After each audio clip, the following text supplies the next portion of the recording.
Pink guava. Pink ba yung kinain mo kahapon? Okay, pink. Okay, pink. How much?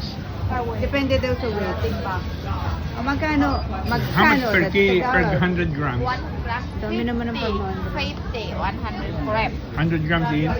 No, this 380. No, just one. Just for hair. This one only. Half. This. No. Okay. This, Hindi ba kayo kakain? Yeah, 250. Okay. Ano ba? this one only, this one.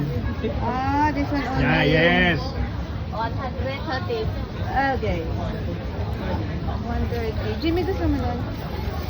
Artist. That's not artist eh. Artist. No. Artist. That is Addis Tita Mary Anonas. Artist. Artist in the Philippines is different. Artist. See, artist. Addis, Alright. Addis Philippines. Artist. Masarap yung paggabi. How much? How much? 130. Yeah, 130. 130 discount. Yeah, 130. So 130 nga daw. Only mac. Only guava. You want back? Back? How much is 10, Oh, 10. 20. Yeah, 20. Yeah, 20. 20?